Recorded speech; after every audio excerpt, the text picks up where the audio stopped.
Vasudevaya.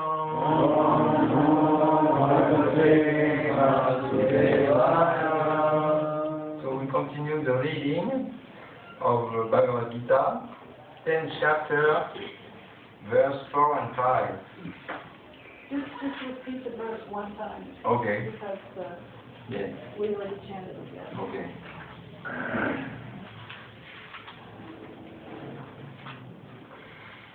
Buddhi-jnanam sammoha. Buddhi-jnanam sammoha. Shamasatam dama-shamaha. Shamasatam shamaha. Sukham dukkam bhavo bhavo. Sukham dukkam bhavo bhavo. Bhayam cha bhayameva cha. Bhayam cha bhayameva cha. Ahimsa samata tushti. Ahimsa tushti. Tapodanam yasho yasha. Tapodanam yasho yasha. Bhavanti bhavabhutanam. Bhavanti bhavabhutanam. Madhaiva pritagvidaha. So translation by Divine Grace, c'est Bhaktivedanta Swami Srila Prabhupada. Jai Srila Prabhupada.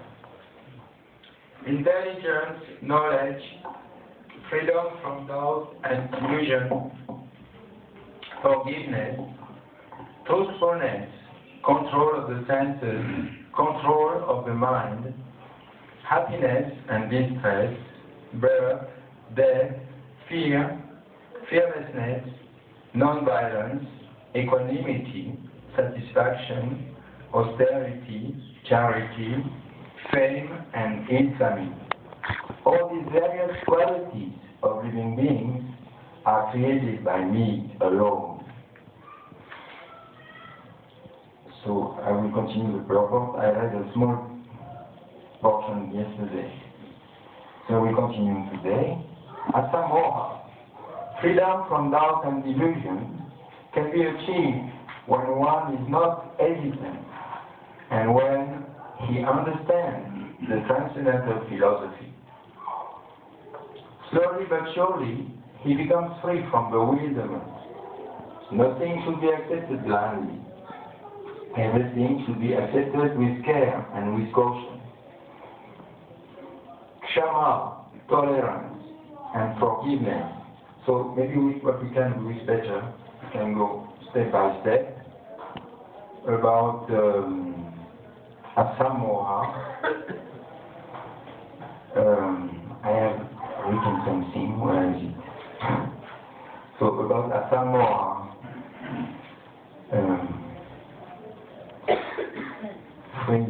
Yes. Where is it? So many notes and finally I cannot find. Yes, here it is. So, doubt, fear and delusion are interrelated. They are all sorts of ignorance. So, the best remedy for doubt is to seek the association of saintly persons, speaker of the truth, and saintly persons who live the truth, and follow their behavior and hear from them.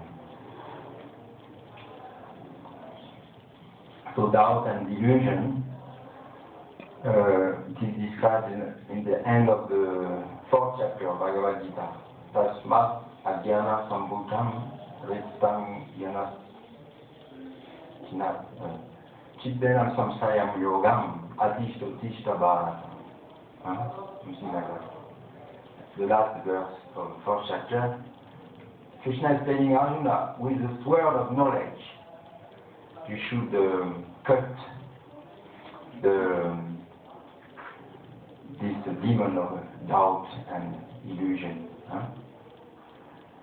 created by ignorance, agyana sambhuta. Chidbenam samsayam yogam. Chidbenam, cutting samsaya, the doubt. Atishta bharata.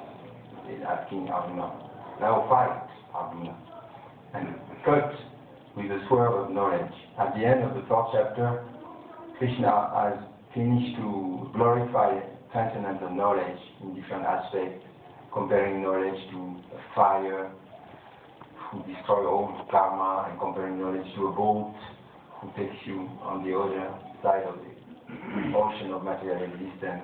Huh? And knowledge also compared to a sword who cuts through illusion and doubt. So, so Prabhupada explained here that transcendental philosophy, if we understand this transcendental philosophy and realize it by following the instruction of the acharyas and putting in practice this philosophy in our activities, then we can realize, and then our doubts and illusion become cut and destroyed.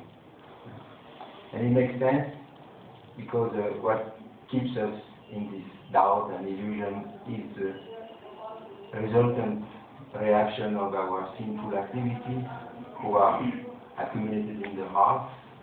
And when we practice nicely Krishna consciousness, chanting Hare Krishna, Krishna Krishna, Hare Hare, Hare Rama, Rama, Hare Hare, and offering devotional service with sincerity to the spiritual master and the devotees and Krishna, then this accumulation of sin becomes cleansed, and we see our natural knowledge like a sunrise in the heart. Yanena tutam abhyanam yecham nashtam atmanam tesham adityavasyanam prakashayati sattva. Like in the 5th chapter, Krishna says, when this knowledge destroys the darkness of illusion, rise in the heart of the living entity, everything becomes revealed just like on the daytime. Beautiful poetry. So, this is very essential, this enthusiasm to serve the devotee, the spiritual master, and Krishna. This morning I had a realization, so I had a little meditation in my japa, so I like to share it with you. That I was realizing that I'm not able to chant for the pleasure of Krishna, because Krishna is too far. I am too covered to see Krishna and to really think every morning, oh yes, I'm chanting Hare Krishna for Krishna. It is too difficult. And I was thinking, so I chant my japa, but for whom? I was thinking because if I chant, I chant it for myself, it doesn't make much sense. Krishna consciousness, that we do it for ourselves. And actually, I remember, at this point, I remember that an advanced devotee, he asked me a question a few months ago, a very advanced devotee, and he told me, did you chant your round nicely this morning? Early round? It was not even 7 o'clock. And he was asking me, did you chant many rounds already? Nice round, focused round, early round. And I excused myself because at this time, a few months ago, I was coughing a lot, I was sick, so I had not chanted so many rounds.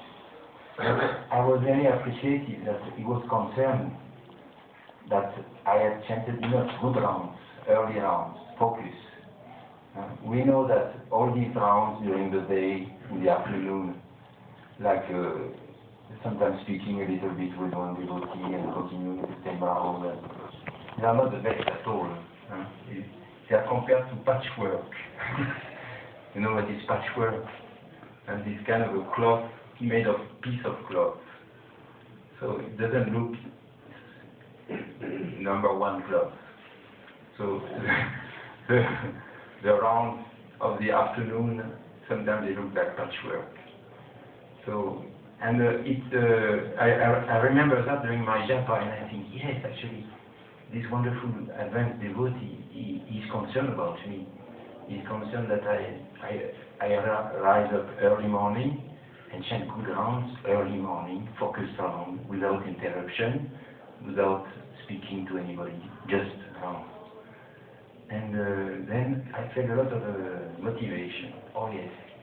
So actually it is very essential to take shelter in the advanced devotee in this movement, like Siksha and Diksha, of course.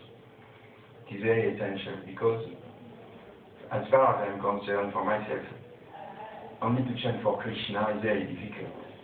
So we need to have some connection with people who are advanced and who are really taking us on the path of purity. Actually, the association of pure devotees, advanced devotees, is very, very precious because this will really uplift our consciousness. If we meditate on them, meditate on their instruction, and follow them. It is very, very important. So it is what is here, that this is the remedy for our doubts. Actually, we have to, like Prabhupada was saying, you just catch my dhoti strongly. So we have to catch the dhoti not only of Srila Prabhupada, but also his advanced disciples and grand disciples, there is also. And like this we are saved. So this is for Asamora. We will continue. Kshama, tolerance and forgiveness, should be practiced. One should be tolerant and excuse the minor offenses of others. Satyam, truthfulness, means that facts should be presented as they are for the benefit of others. Facts should not be misrepresented. According to social conventions, it is said that one can speak the truth only when it is palatable to others. But that is not truthfulness. The truth should be spoken in a straightforward way, so that others will understand actually what the facts are. If a man is a thief, and if people are warned that he is a thief, that is truth. Although sometimes the truth is unpalatable, one should not refrain from speaking it. Truthfulness demands that the facts be presented as they are for the benefit of others. That is the definition of truth. Control of the senses means that the senses should not be used for unnecessary personal enjoyment. So I don't speak about truth because yesterday we spoke a lot about the truth already, truthfulness, and also kshama, forgiveness, we spoke about it. So today we'll speak about other items who are coming later. Control of the senses means that the senses should not be used for unnecessary personal enjoyment. There is no prohibition against meeting the proper needs of the senses. But unnecessary sense enjoyment is detrimental for spiritual advancement. Therefore, the senses should be restrained from unnecessary use. Similarly, one should restrain the mind from unnecessary thoughts. That is called kshama. One should not spend one's time pondering over earning money. That is a misuse of the thinking power. The mind should be used to understand the prime necessity of human beings, and that should be presented authoritatively. The power of thought should be developed in association with persons who are authorities in the scriptures. Saintly persons and spiritual masters, and those whose thinking is highly developed. Sukham, pleasure or happiness, should always be in that which is favorable for the cultivation of the spiritual knowledge of Krishna consciousness. And similarly, that which is painful or which causes distress is that which is unfavorable for the cultivation of Krishna consciousness. Anything favorable for the development of Krishna consciousness should be accepted, and anything unfavorable should be rejected. So there is nice points that are made here that the senses should be used nicely as far as necessary for practice of Krishna consciousness, not more, not unnecessary, because then the mind will become space. The mind will lose its focus on Krishna. The mind actually follows the senses. If the senses are nicely engaged in the service, then the mind stays nicely focused. And it is very nice what Prabhupada says, that the mind should be used in the association of advanced devotee and saintly person, and not in thinking about how to earn money. So it is interesting that there is two kinds of people who are a little obsessed by the problem of money. There are the rich people and the poor people. The rich people, because they want to make more money, they are excited by this accumulation. And poor people, because they are in the anxiety of not having enough money. And actually, both is a trap of Maya.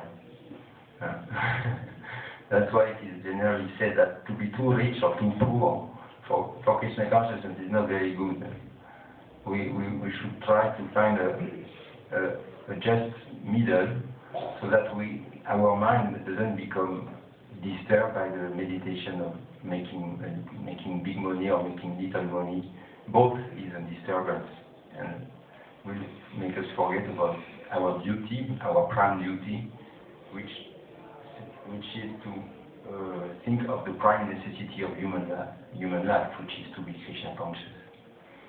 And so it is quite subtle, actually, because the mind tends to become attracted by more money, or it tends to be scared by little money. So to keep the mind peaceful, not too much, not too less. It is quite subtle. So now, bhava, birth, should be understood to refer to the body. As far as the soul is concerned, there is neither birth nor death. That we have discussed in the beginning of Bhagavad Gita. Birth and death apply to one's embodiment in the material world. Fear is due to worrying about the future. A person in Krishna consciousness has no fear, because by his activities he is sure to go back to the spiritual sky, back home, back to God.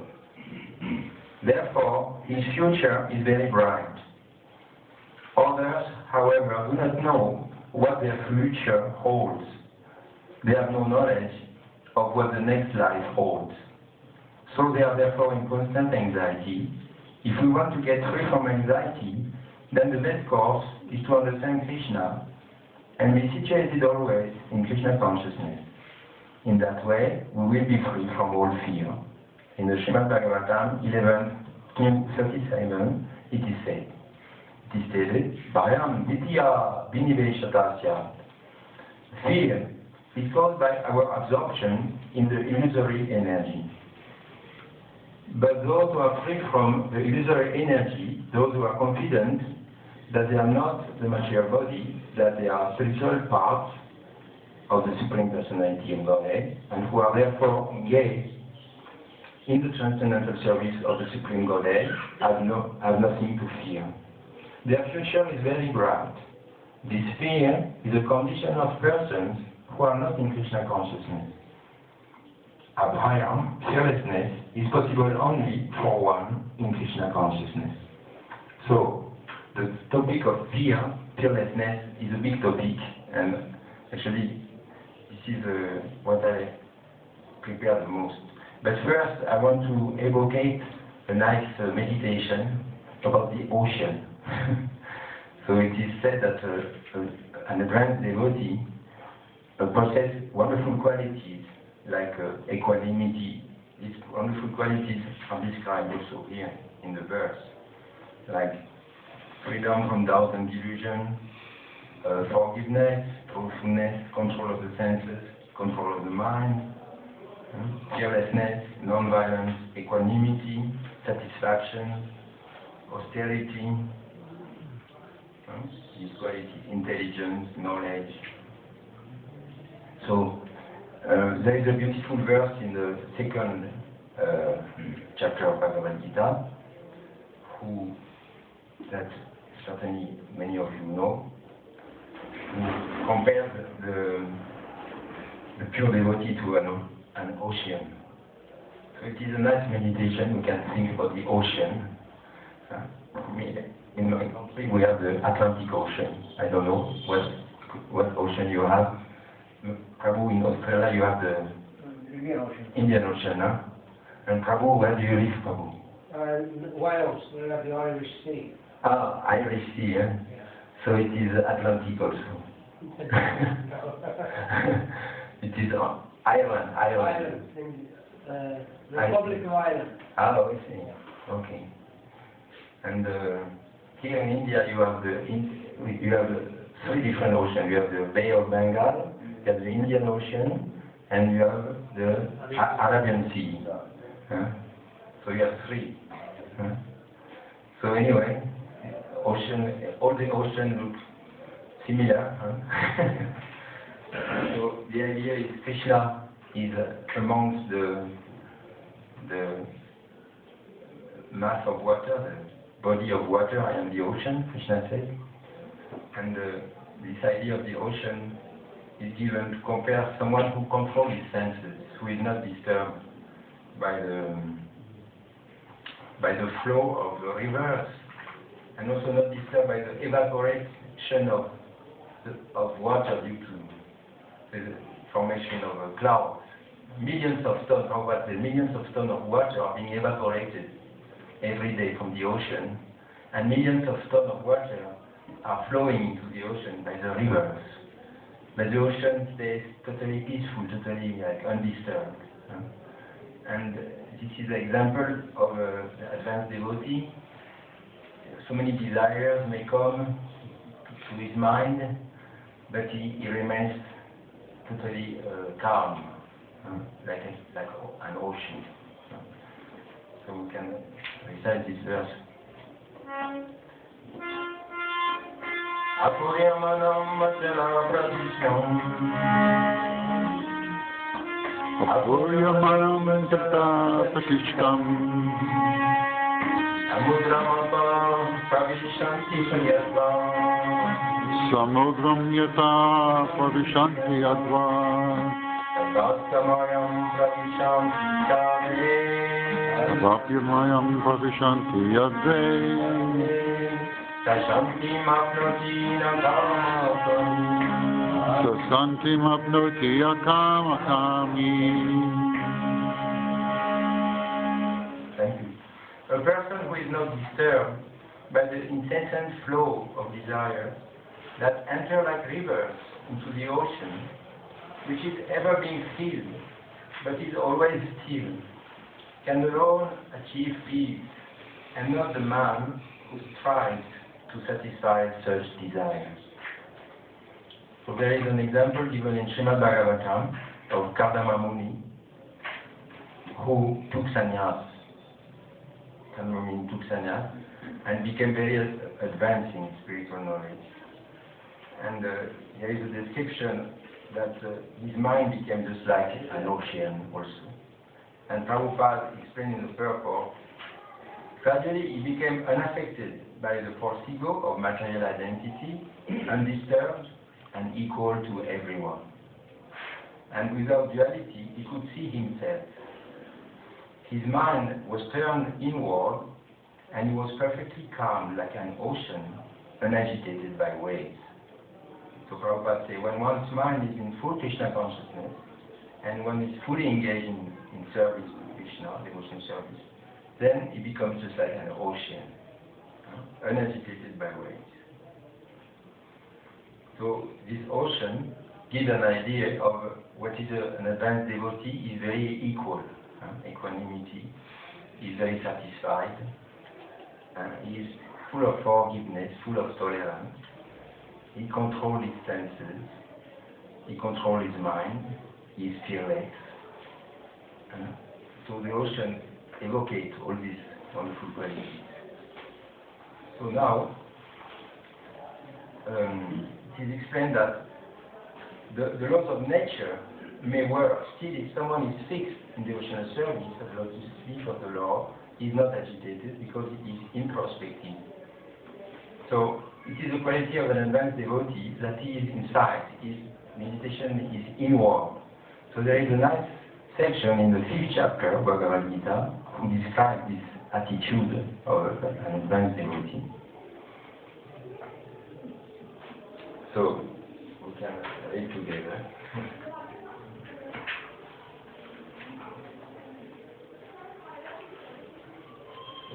We can start by this one. By 5:21.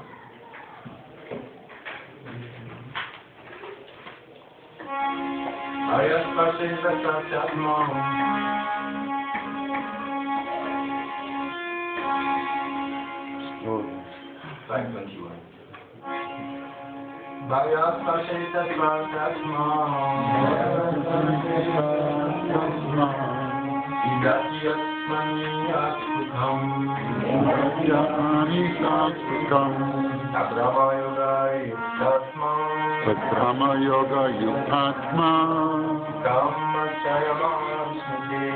Sukamashnayamasyute. Such a liberated person is not attracted to material sense pleasure, but he is always in trance, enjoying the pleasure within. In this way, the self-realized person enjoys unlimited happiness, for he concentrates on the Supreme. Then there is, we can read number 24 until later, number 24. Yundasuko Dararama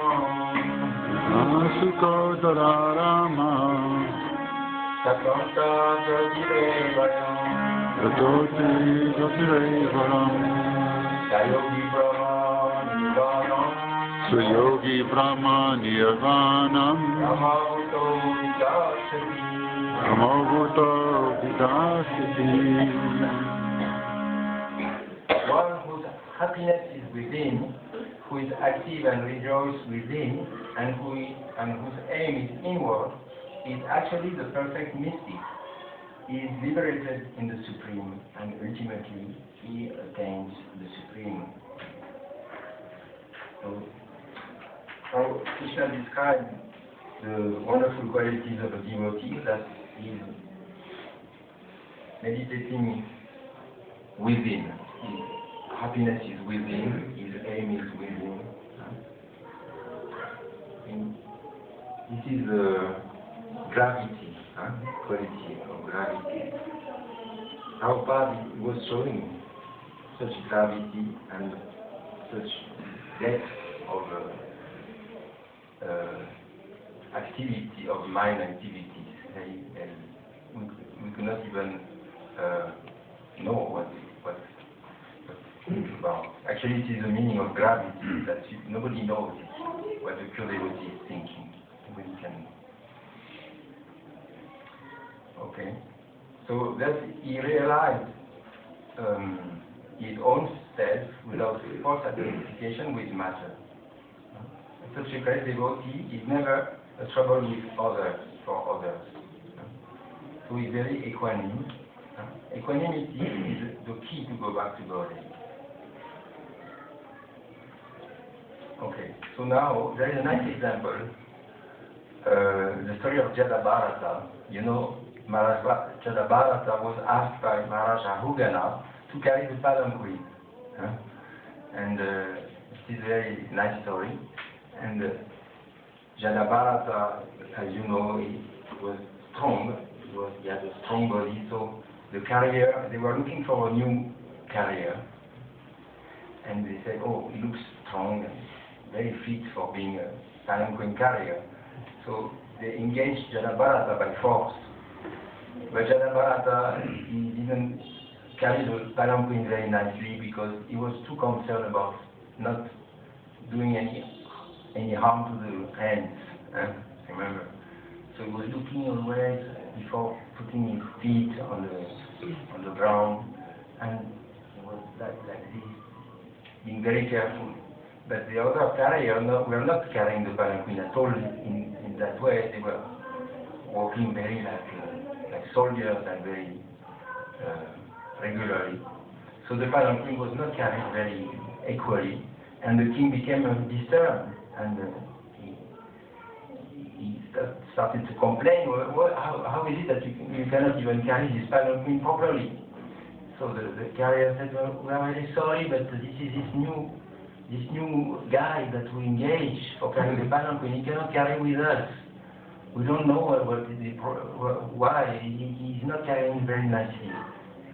And the king said, he started to speak to Gadadhara. Oh, my poor Gadadhara, it looks like that you are very tired, that you are carrying this palanquin in such a long distance and a long time, and the other carriers, they don't even want to help you to carry the palanquin. Like this is making sarcasm. You say in English, sarcasm, sarcastic. Sarcasm. So, and he like criticized Gadadhara. And Gadadhara, it is explained in Bhagavad Gita that he became a little bit agitated. He felt a little dissatisfaction in his mind, but he neglected it. He neglected this dissatisfaction, and again situated his mind in equanimity, very calm and quiet, like an ocean, Prabhupada says, because he was very advanced. But still, even an advanced devotee may experience a little dissatisfaction in his mind, but he is able to control and to bring back his consciousness to equanimity. And then he continued to carry the palanquin. But he didn't care for the instruction of the king. He was carrying exactly the same. The king at the end is very, very concerned for every insect. And the palanquin was still very, not nicely carried. And the king became very upset, very, very upset. What is this? Are you dead or alive? You don't know that I am your master? You are disrespecting me? Became very, very angry and speaking bad. And I will chastise you. I will teach you what it is to be a proper servant of the king, like that. And finally, Gadadhara, who had never spoken even one word of his whole life, because he was playing the role of a deaf, dumb, blind, totally idiot. He was playing this role. And for the first time, he opened his mouth and he started to preach the king, Rahugana, about spiritual enlightenment, spiritual philosophy.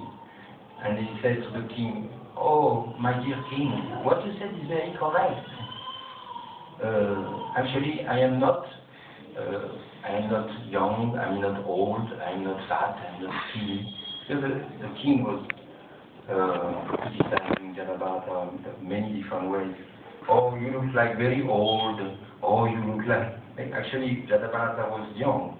And you look very skinny and weak. But Gadadhara was strong. He had a very strong body. So Gadadhara explained, I am not fat, I am not strong, I am not skinny, I am not old. And those who become identified with these qualities of the body are full of anxiety and are subjected to lamentation and anger. But I am free from this illusion. And then he started to preach the king in the tree.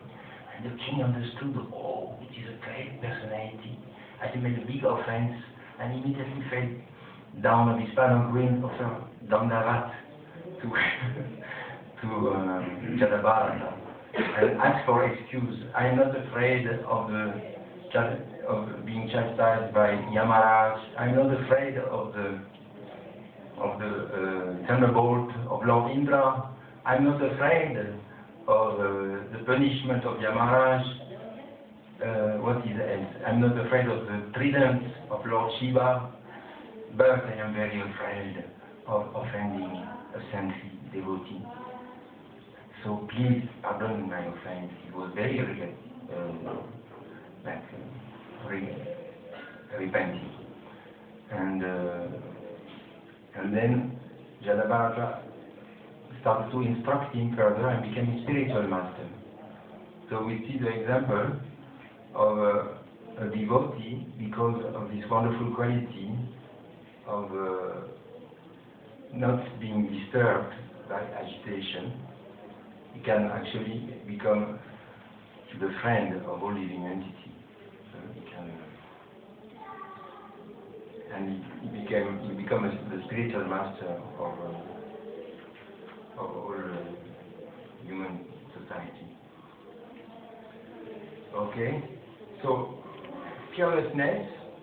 So there is other very nice quote about fearlessness in the Srimad Bhagavatam, and fear actually is essentially due to the time factor. It is interesting that because of time factor, the living entity in this material world are living compact, Prabhupada said like that. They are kept always compact in fear due to birth, death, old age and disease, because of the time. And it is very nice, there is many quotes. For example, in the purport, in the 10th canto of Srimad Bhagavatam, there is a quotation of the Ramayana, a very nice quotation. So time is the root cause of all fear in this world. Indeed, with its three divisions of past, present and future, it creates terror in the prospect of impending disease, death and hellish suffering. But only for those who have failed to obtain shelter at the feet of the Supreme Lord, as the Lord himself says in the Ramayana. So Lord Rama is speaking. Sakrit eva prapanoyat tavas miti chayat chate abhayam savada tasmai dadami itat pratamam. So those who didn't take shelter of the lotus feet of Krishna, they will have to be subjected to this terror of time. Everybody knows the fact of this anxiety. I may become sick, some danger may come. Everybody. This is a general rule. So there is a nice, here also a nice quote. Why, by taking shelter of the Supreme Personality of God as Krishna, we become free of all fear? Actually, if we think about it, Krishna was already there before the creation of this whole cosmic manifestation. He maintains it, and he enters into it, into the heart of all living entity, takes care of everything, and at the end destroys the whole manifestation. So he's really the big boss. And he is beyond the influence of time. Of course, he is beyond fear, beyond time, beyond birth and death.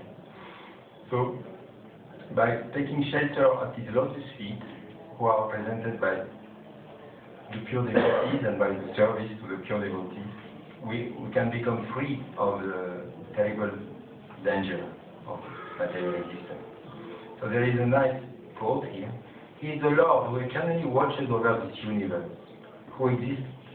So the Lord who exists before, during, and after its manifestation. He is the master of both the unmanifested, mandatory reality, and the spirit soul. After sending forth the creation, he enters within it, accompanying each living entity. There he creates the material bodies, and then remains as their regulator. By surrendering to him, one can escape the embrace of illusion, just as a dreaming person forgets his own body. One who wants liberation from fear should constantly meditate upon him, Lord Hari, who is always on the platform of perfection, and thus never subject to material birth. So now there is a very nice meditation that I found in the Bhagavatam. That is, if you take shelter of the lotus feet of Krishna, you know what happened? Krishna puts his hands on your head. Many times it is mentioned. So there is the example of Prahlad Maharaj. Prahlad Maharaj, you know, when Lord Nishingadev was so angry after killing Hiranyakashipu. All the demigods were scared because Nishingadev could not stop his anger. Nobody could stop his mood of anger. And nobody dared to approach Lord Nishingadev in such a mood. And Lord Brahma decided to ask Prahlad Maharaj to ask him, please go to Lord Nishingadev and pacify him. And Prahlad Maharaj went and offered his prostrate obeisances at the sole of his lotus feet. And there is a nice quote of the 7th canto of Srimad Bhagavad Gita. And Lord Nishingadev put his hands on the head of Prahlad Maharaj at this time. I will read for you.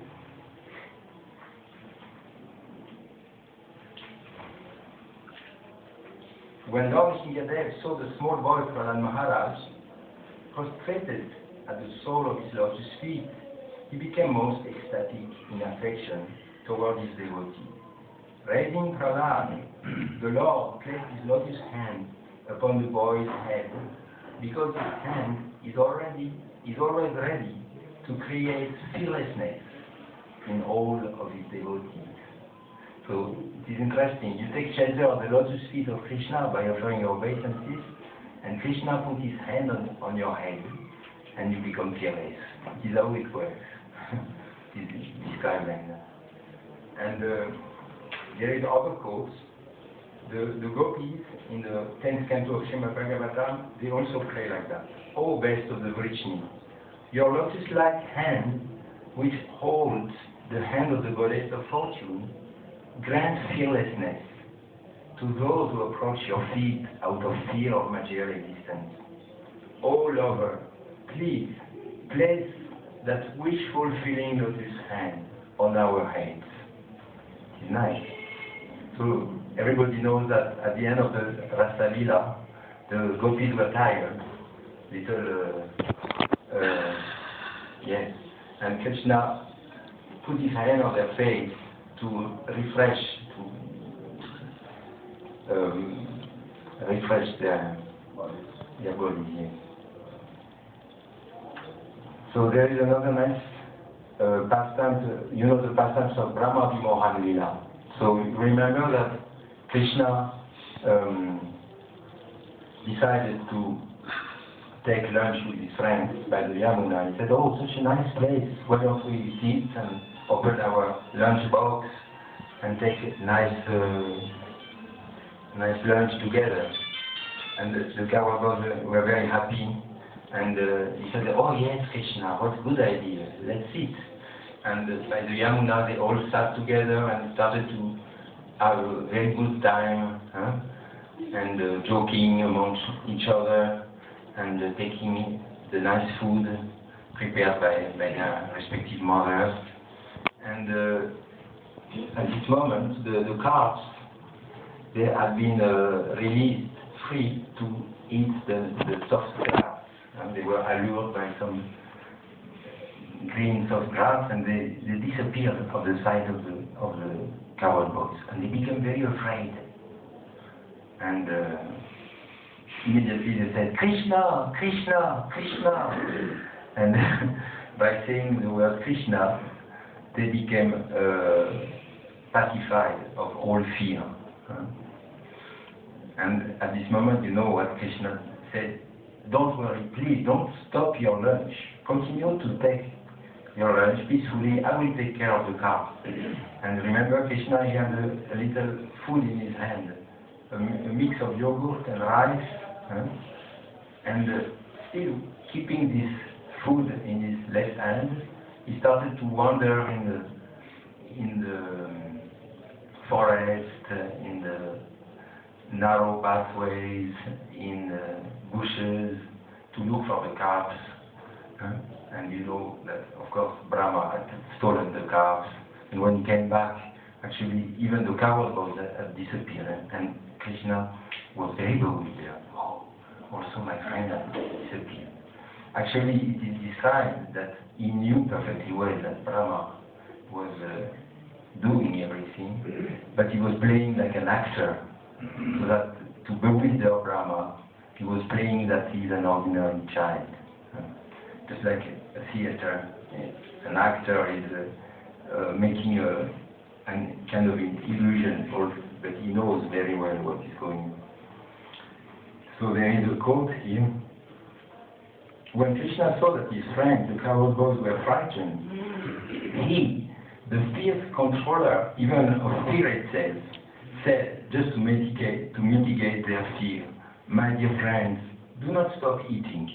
I shall bring your carts back to this spot by personally going after them myself."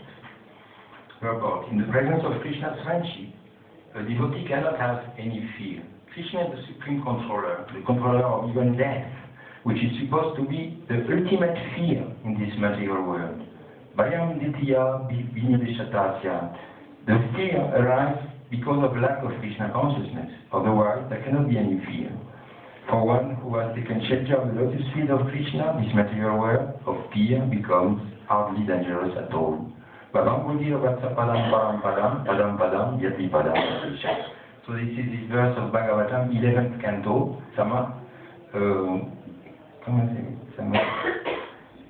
Samasutaye Palava. Samasutaye Paraplava Plavam Mahatpadam Punya Shamara. Yes. Pavamudi Vatapadam Padam Padam Padam Padam Yaditapadam. So for those who have taken shelter of the lotus feet of Krishna, the big ocean of fear of this material existence becomes as insignificant as the print of the calf, how to say in the hoof print of a calf feet of water. You understand? You can cross it very easily. Okay?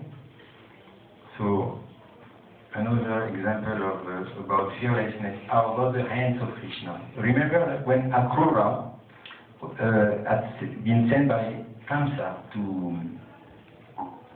take Krishna back to Mathura. So Akrura was very, very happy. Was very, very happy that he will have the darshan of the lotus feet of Krishna. He was totally in expectation, and he was really thinking, I'm totally an ordinary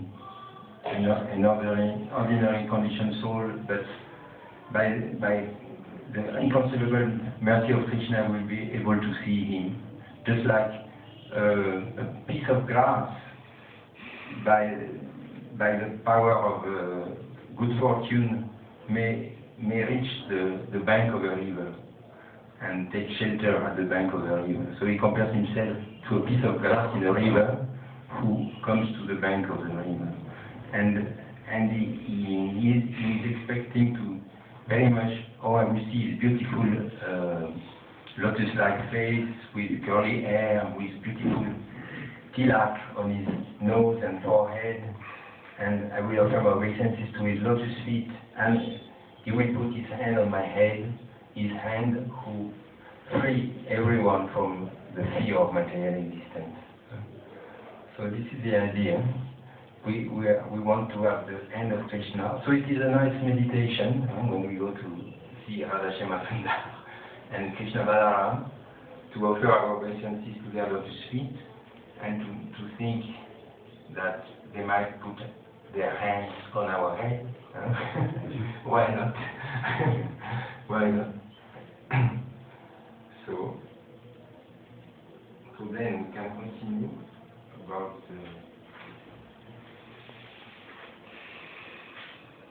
okay. So now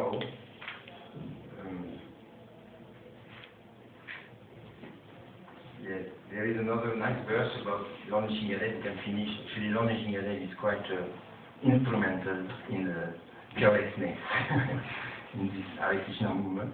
So I can recite this nice verse. Om Namo Bhagavate Narasimhaya.